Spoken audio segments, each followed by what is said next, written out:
오늘 우리에게 주시는 말씀은 창세기 24장 10절에서 27절 말씀입니다. 이에 종이 그 주인의 낙타 중 10피를 끌고 떠났는데 곧 그의 주인의 모든 좋은 것을 가지고 떠나 메소포다미아로 가서 나홀의 성에 이르러 그 낙타를 성박 우물 곁에 꿀렸으니 저녁 때라 여인들이 물을 기르러 나올 때였더라. 그가 이르되 우리 주인 아브라함의 하나님 여호와여 원하건대 오늘 나에게 순조롭게 만나게 하사 내 주인 아브라함에게 은혜를 베푸시옵소서. 성중 사람의 딸들이 물 기르러 나오겠사오니 내가 우물 곁에 서 있다가 한 소녀에게 이르기를 청하건대 너는 물동이를 기울여 나로 마시게 하라 하리니 그의 대답이 마시라 내가 당신의 낙타에게도 마시게 하리라 하면 그는 주께서 주의 종 이삭을 위하여 정하신 자라 이로 말미암아 주께서 내 주인에게 은혜 베푸심을 내가 알겠나이다. 말을 마치기도 전에 리브가가 물동이를 어깨에 메고 나오니 그는 아브라함의 동생 나홀의 아내 밀가의 아들 부두엘의 소생이라. 그 소녀는 보기에 심히 아름답고 지금까지 남자가 가까이 하지 아니한 처녀더라. 그가 우물로 내려가서 물을 그 물동이에 채워 가지고 올라오는지라. 종이 마주 달려가서 이르되 청하건대 내 물동이에 물을 내게 조금 마시게 하라. 그가 이르되 내 주여 마시소서 하여 급히 그 물동이를 손에 내려 마시게 하기를 다하고 이르되 당신의 낙타를 위하여서도 물을 길러 그것들로 배불리 마시게 하리라 하고 급히 물동이의 물을 그 위에 붓고 다시 기르려고 우물로 달려가서 모든 낙타를 위하여 깃는지라. 그 사람이 그를 묵묵히 주목하여 여호와께서 과연 평탄한 길을 주신 여부를 알고자 하더니 낙타가 마시기를 다음에 그가 반세겔 무게의 금 코골이의 한 개와 10세겔 무게의 금 손목고리 한 쌍을 그에게 주며 이르되 내가 누구의 딸이냐 청하건대 내게 말하라 내 아버지의 집에 우리가 유숙할 곳이 있느냐. 그 여자가 그에게 이르되 나는 밀가가 나홀에게서 낳은 아들 분우엘의 딸이니라. 또 이르되 우리에게 집과 사료가 족하여 유숙할 곳도 있나이다. 이에 그 사람이 머리를 숙여 여호와께 경배하고 이르되 나의 주인 아브라함의 하나님 여호와를 찬송하나이다. 나의 주인에게 주의 사랑과 성실을 그치지 아니하였사오며 여호와께서 길에서 나를 인도하사 내 주인의 동생 집에 이르게 하셨나이다 하니라. 인생 140년을 산 아브라함을 한번 떠올려 보십시오. 그는 남부러울 것 없는 성공한 인생을 거두었고 성경은 그가 범사의 복을 받았다고 기록합니다.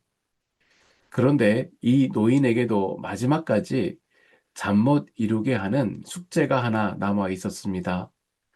마흔이 된 외아들 이삭의 결혼이었어요. 그래서 아브라함은 그의 종에게 800km나 떨어진 메소포타미아 친족 중에서 며느리를 데려오라고 임무를 맡깁니다. 종은 그 먼 길을 한 달에 걸쳐 걸어와 마침내 한 우물가에 도착합니다. 그리고 거기서 일생일대의 사건이 벌어져요. 오늘을 사는 우리의 인생도 가만히 들여다보면 저마다의 우물가가 있습니다. 간절히 기다리는 우물가, 풀리지 않는 관계의 우물가, 막막한 결핍의 우물가, 자녀의 미래 앞에서 우물가. 인간은 때로는 그 우물가에서 내 실력을 증명해 내려고 밤새 계산기를 두드리며 플랜 B를 짭니다. 그러나 오늘 본문 속 노정은 우리에게 전혀 다른 길을 보여줘요. 한 우물가에서 한 노종의 기도와 한 처녀의 친절이 만나 메시아의 계보를 잇는 결혼이 시작됩니다. 오늘 우리는 이 노종의 발걸음을 따라가 보려고 합니다. 첫째, 노정은 계산보다 먼저 하나님의 주권에 엎드렸습니다. 12절을 보십시오. 먼 길에 지친 종이 우물가에 낙타를 꿀리고 입을 엽니다. 우리 주인 아브론의 하나님 여호와여 원하건대 오늘 나에게 순조롭게 만나게 하사. 여기서 순조롭게 만나게 하사가 히브리어로 하크레입니다. 직역하면 사건이 일어나게 하여 주시옵소서. 마주치게 하여 주시옵소서. 그러니까 사건이 일어나게 하다, 사역동사입니다. 마주치게 하여 주시옵소서라는 것입니다. 이 단어 안에 종의 그 신앙 전부가 들어 있습니다. 종은 자신을 사건의 주체로 두지 않았습니다. 하나님을 주체로 두었어요. 만남을 만드시는 분도 하나님이시고 일을 일어나게 하시는 분도 하나님이심을 그는 분명히 알았습니다. 신앙생활의 가장 큰 비극은 내가 내 인생의 운전대를 잡고 있다고 착각하는 것입니다. 인간은 밤새 플랜 B와 C를 짜느라 잠을 설칩니다. 그러나 종은 800km를 자기 발로 걸어왔지만 결정적인 순간에 자기 발걸음을 멈추고 하나님께 자리를 내어드립니다. 내 생각에만 빠져 헤어나오지 못하면 내가 움직이는 것이고, 기도하면 하나님이 움직이십니다. 기도는 내 인생의 운전대를 주님께 맡겨드리는 항복의 자리입니다. 성경에 이 하크레의 기도를 드린 또 한 사람이 있습니다. 느헤미야입니다.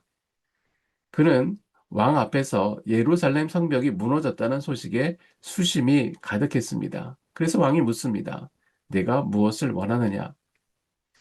그 순간 느헤미야는 어떻게 합니까? 느헤미야 2장 4절에 내가 곧 하늘에 하나님께 묵도하고 내가 곧 하늘의 하나님께 묵도하고 왕에게 대답하기 직전에 그 순간에 그는 하늘로 기도의 화살을 쏘아 올렸어요. 하나님, 이 만남이 순조롭게 되게 하여 주시옵소서. 왕의 마음을 움직여 주시옵소서. 만약 느헤미야가 자기 실력으로 왕을 설득하려고 했다면 그는 두려움에 떨었을 것이에요. 그러나 먼저 무릎을 꿇었을 때에 왕의 마음을 움직이는 일은 하나님의 영역이 되었습니다. 종의 기도가 위대한 이유 또 한 가지는 그의 기도의 방향성에 있습니다. 그는 하나님, 내가 피곤하지 않게 빨리 일을 끝나게 해 주십시오. 빨리 이 일을 처리하게 해 주십시오. 라고 기도하지 않았어요. 내 주인 아브라함에게 은혜를 베푸시옵소서.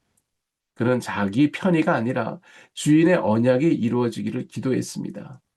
자기 인생의 목적이 자신을 증명하는 데 있지 않고 하나님의 약속을 이어가는 데 있음을 알고 있었습니다.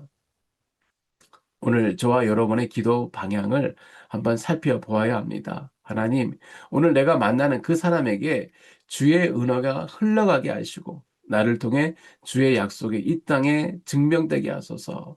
이것이 종의 기도입니다. 이것이 우리의 기도가 되어야 합니다. 오늘 서 있는 그 자리가 우물가일 수 있습니다. 우물가에서 먼저 무릎 꿇고 하크레, 하나님, 사건이 일어나게 하옵소서. 하나님, 하나님을 마주하게 하옵소서. 먼저 무릎을 꿇는 사람 앞에 하나님께서 먼저 가셔서 리브가를 우물가로 걸어 나오게 하실 줄 믿습니다.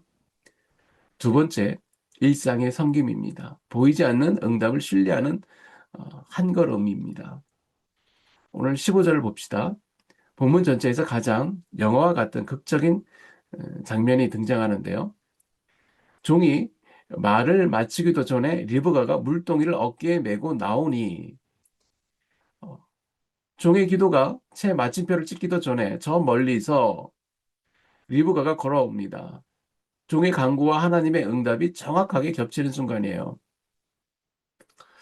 이 장면을 보면 하나님은 마치 완벽한 영화 총감독같이 느껴집니다. 종의 기도를 마치기 시작한 그 순간에 리브가가 비로소 집을 나선 것이 아니에요. 리브가는 이미 한참 전부터 물동이를 챙기고 옷을 차려입고 하나님이 정하신 그 시간에 맞춰 우물가로 걸어 나오고 있었습니다. 때로는 우리가 하나님 왜 기도가 응답이 안 됩니까? 왜 내 인생은 이렇게 적막합니까? 울부짖는 그 순간에도 하나님은 보이지 않는 곳에서 이미 우리의 리브가를 출발시키고 계셨습니다. 성경에 이와 같은 장면이 또 한 번 등장하는데요. 사도행전 12장입니다. 베드로가 감옥에 갇혔을 때의 성도들이 마가의 다락방에 모여 간절히 기도했습니다. 주님, 베드로 사도를 살려주십시오. 감옥 문을 열어주십시오. 그들이 땀 흘려 기도하고 있을 때 어떤 일이 벌어졌습니까? 기도가 끝나기도 전에 베드로는 이미 그 집 대문을 두드리고 있었어요. 로데라는 여종이 베드로의 음성을 듣고 기뻐서 달려가 알립니다. 베드로 사도님이 오셨어요. 베드로 사도님이 오셨어요. 그런데 기도하는 사람들의 반응은 어땠습니까?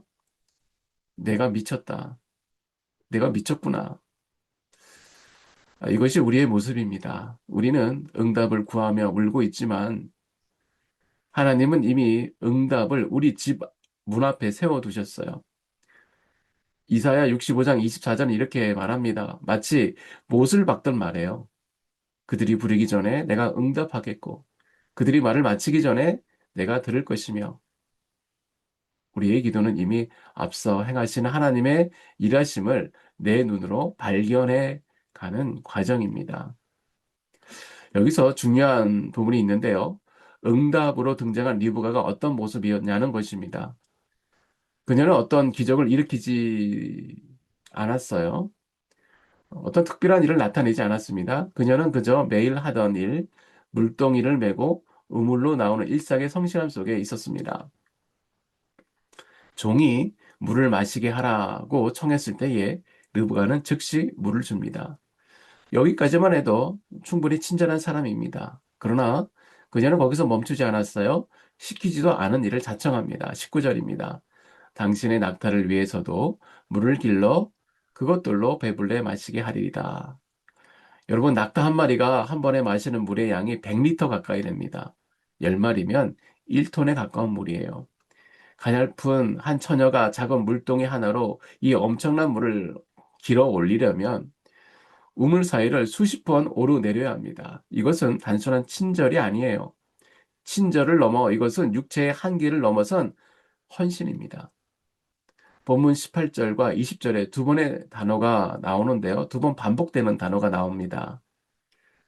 급히입니다. 그리고 20절에 한 단어가 나오는데 달려갔다라는 것이에요. 리브가가 마지못해 끌려간 것이 아니라 그녀는 달려갔습니다. 기쁨으로 달려갔어요. 여러분, 섬김이 왜 능력을 잃습니까? 기쁨을 잃어버렸기 때문입니다. 왜 나만 해야 돼? 아무것도 나를 도와주는 곳이 없어. 아무도 왜 나를 안 도와줘? 이런 계산이 들어오는 순간 섬김은 노동이 되고 영혼은 메말합니다. 그러나 리브가처럼 나에게 섬길 기회를 주신 하나님, 이에 감격하고 하나님 이 기회를 꼭 잡겠습니다. 라는 그곳에 하나님의 사랑이, 그리고 사람이 흉내낼 수 없는 천국이 이루어집니다. 우리는 흔히 대단한 사명이라고 하면 대단한 무대에서 대단한 일을 하는 것을 떠올립니다. 그러나 하나님은 지극히 작은 일에 충성된 사람을 찾으십니다. 만왕의 왕이신 우리 예수님은 어떻습니까? 예수님은 수건을 허리에 두르시고 제자들의 발을 씻기셨어요. 섬김은 실력 있는 사람의 비굴한 행동이 아닙니다. 하늘 권세를 가진 자만이 할 수 있는 가장 고귀한 권위의 표현입니다. 여러분, 권위가 어떨 때 나옵니까? 많이 배웠다고, 좋은 명문대를 나왔다고 권위가 나옵니까? 돈이 많았, 돈이 많다고, 어, 아니, 권력이 있다고 권위가 나옵니까? 아닙니다. 섬기는 자리에서 권위가 나오는 것입니다. 리브가가 그날 낙타 10마리에게 물을 먹인 일은 세상의 신문에는 한 줄도 나지 않을 평범한 동사였습니다. 그러나 하나님께서는 메시아의 계보를 잇는 거룩한 헌신으로 성경에 기록하셨어요. 오늘 우리가 부지 중에 베푸는 한 잔의 물, 한마디의 친절, 그것이 훗날 어떤 통로가 될지 우리는 알지 못합니다. 다만 한 가지는 분명합니다. 한 걸음 더 나가는 사람을 하나님은 결코 잊지 않으십니다.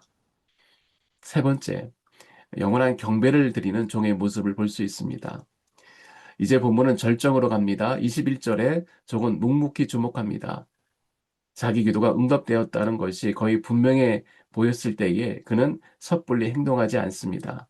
모든 것이 확인된 다음에 그는 행동을 시작합니다. 23절에 질문을 던집니다. 내가 누구 딸이냐? 24절에 리브가가 대답합니다. 나는 밀가가 나홀에서 낳은 아들 분우엘의 딸이니이다. 본문 전체에 흐르는 긴장감이 마침내 풀리는 순간이죠. 리브가는 다름 아닌 아브라함의 친조카 부두엘의 딸 증손녀였어요. 종이 받은 명령, 내 친족 중에 데려오라는 그 한 채 어긋남도 없이 부합되는 사람이었습니다. 이 순간 종이 무엇을 합니까? 26절을 보십시다. 이에 그 사람이 머리를 숙여 여호와께 경배하고 그는 리브가에게 자기 사명을 밝히지도 자기 기쁨을 누구에게 알리지도 않았어요. 그는 그 자리에 머리를 숙였습니다. 그리고 27절에 그가 마침내 입을 엽니다.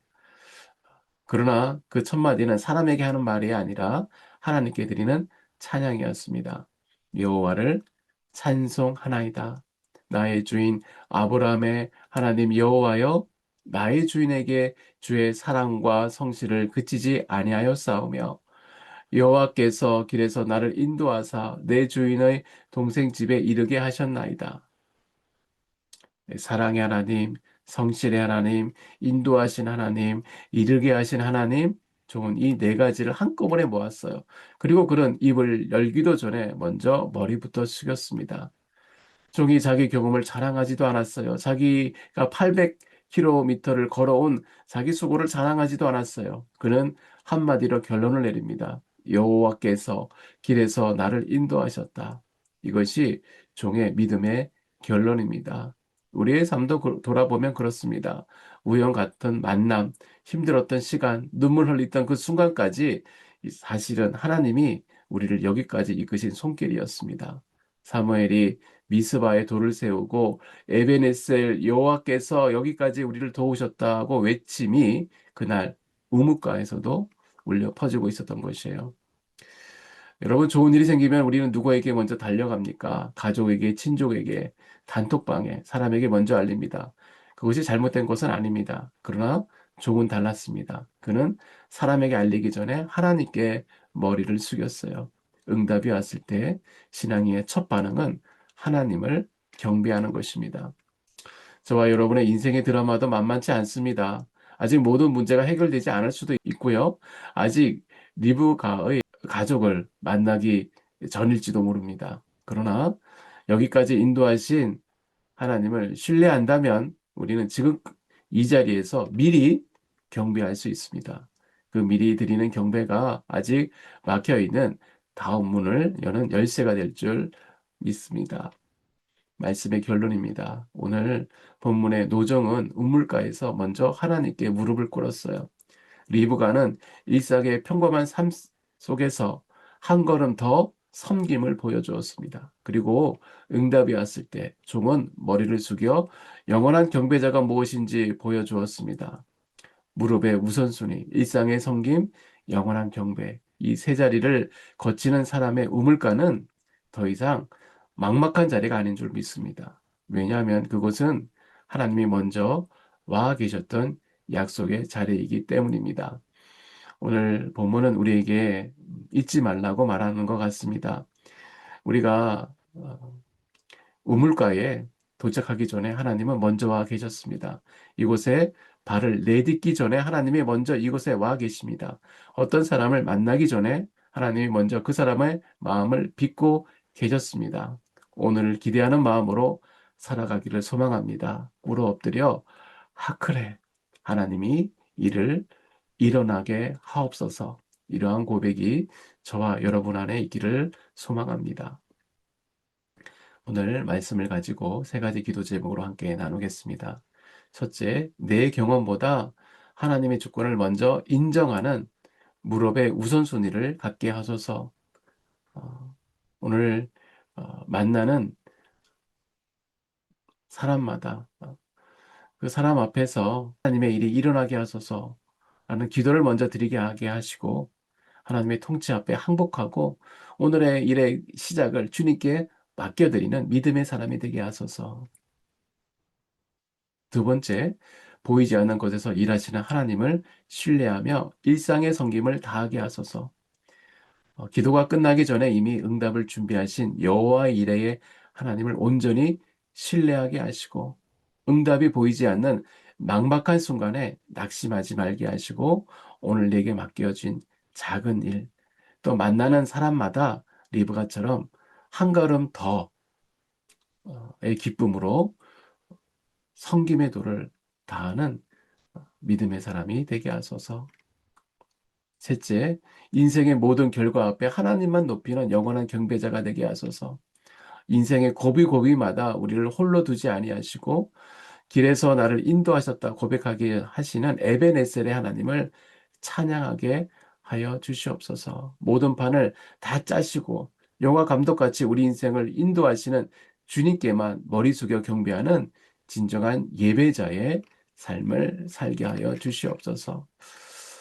우리 잠시 기도하겠습니다. 에베레셀의 하나님, 주님을 찬양합니다.